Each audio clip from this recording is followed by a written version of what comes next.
Je suis un grand fan de Sonic le Hérisson, un peu comme tout le monde. Même si je joue aux jeux récents, j'aime aussi m'attarder sur les classiques. Je ne vais pas jouer à de jeux hackés ou piratés auparavant, et après ce qui s'est passé, je pense que ça ne se reproduira jamais. C'était lors d'un bel après-midi ensoleillé, je jouais à Sonic Unleashed, quand j'ai vu mon facteur poser quelque chose dans ma boîte aux lettres. J'ai mis mon jeu sur pause et j'ai été aller voir ce que j'avais reçu. La seule chose se trouvant dans ma boîte aux lettres était une boîte de CD pour ordinateur ainsi qu'une note. J'ai commencé par consulter cette dernière et je me suis rendu compte qu'elle venait de mon ami Kyle, qui ne m'avait pas donné de ses nouvelles depuis déjà 2 semaines. Tom, je ne peux plus le supporter. Je devais me débarrasser de cette chose avant qu'il ne soit trop tard, et j'espère que tu le feras pour moi. Je ne peux pas le faire, il est après moi, et si tu ne détruis pas ce CD, il sera après toi aussi, il est trop rapide pour moi. S'il te plaît, Tom, détruis ce foutu disque avant qu'il ne s'en prenne à toi, c'est trop tard pour moi. Détruis le disque et tu le détruiras, mais fais-le rapidement, sinon il va t'attraper. Ne joue surtout pas au jeu, c'est ce qu'il veut, juste détruis-le, s'il te plaît. Kyle. Après l'avoir lu, j'étais directement parti insérer le disque dans mon ordinateur. Et c'est à ce moment précis que les problèmes commencèrent.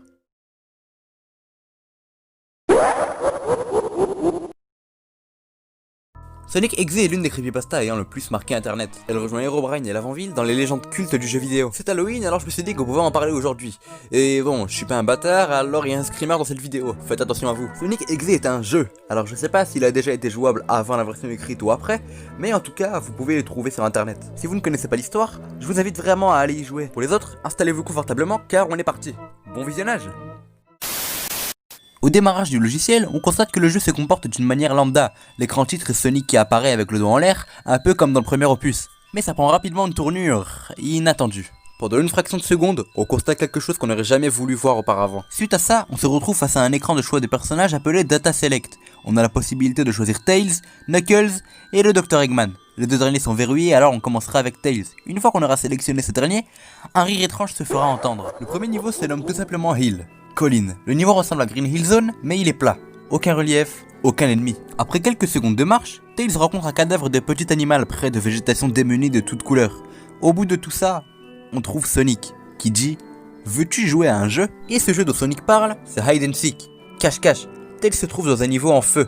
Tails avance, encore, mais Sonic apparaît subitement. Au premier plan, une image digne d'un jumpscare et commence à rire. Sonic poursuit Tails dans ce paysage macabre. Sonic le rattrape, Tails commence à pleurer et Sonic lui dit « I will eat your heart ». Je vais manger ton cœur. Un bruit métallique se fait entendre et laisse échapper de Tails une immense quantité de sang. Comme si Sonic avait réellement essayé de lui prendre son cœur. Tails laisse échapper un cri effroyable de douleur pendant que Sonic glousse « You're too slow, want to try again ?» Tu es trop lent, veux-tu réessayer? Je me tape la honte avec mon accent anglais quand même, hein. On est donc de retour à la Data Select. Comme Tails a été tué, son niveau est verrouillé avec une représentation de ce dernier plus qu'effrayante. Le niveau déverrouillé est celui de Knuckles, qui s'intitule You Can't Run, tu ne peux pas fuir. En avançant, l'écran se brouille, encore et encore. Ici, j'avais oublié de dire quelque chose. Il y a une zone où je fouille dans notre PC pour sortir des éléments privés, comme notre nom. On est dans une salle plus que bordélique où Sonic semble nous menacer en disant qu'on allait bientôt rejoindre les défunts. Flippant. Jusqu'à afficher du sang et faire apparaître Sonic qui surprend Knuckles en lui disant I found you. Je t'ai trouvé. Knuckles essaiera d'infliger des dégâts à Sonic, mais malheureusement, il esquivera tout jusqu'à lui donner la mort. Sonic dira alors So many souls to play with me, so little time, would you agree? C'est ainsi que se conclut la partie sur Knuckles. À la même manière que Tails, la partie de Knuckles se retrouve bloquée. On a donc accès à la dernière, celle d'Eggman. Le principal antagoniste de la série transpire déjà à l'idée d'affronter ce monstre. Lorsque l'on démarre le dernier niveau, on y incarne Eggman. Logique, le background de ce monde vient de Marble Zone de Sonic 1. Le sol semble représenter le motif utilisé pour marquer les arrivées lors des courses à pied. En parlant de course à pied, le seul but d'Eggman c'est de courir. Tout seul. Il court encore, descend des escaliers, continue de courir jusqu'à ce que la salle devienne sombre. Et surtout jusqu'à ce qu'il se retrouve nez à nez avec Sonic. En moins d'une seconde, ce fut fini pour Robotnik. L'écran statique reprend, mais cette fois-ci, il est étrangement long.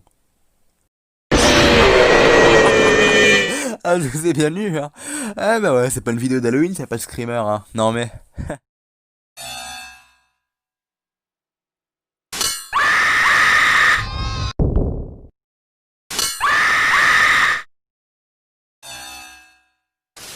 Et ouais, le jeu est cruel. C'est pour ça qu'il a vraiment marqué l'industrie comme je vous l'ai dit au début. Je suis sûr que beaucoup d'entre nous ont fini en PLS après avoir joué. 2012, c'est l'année de la réalisation du jeu. Ça fait donc 8 ans qu'il terrorise chacun d'entre nous. Si j'oublie pas, pour les plus téméraires, je vous mettrai un lien en description pour tester le jeu. Et bah, j'ai plus grand chose à dire, hormis rendez-vous en novembre pour d'autres vidéos. Salut à tous, et joyeux Halloween!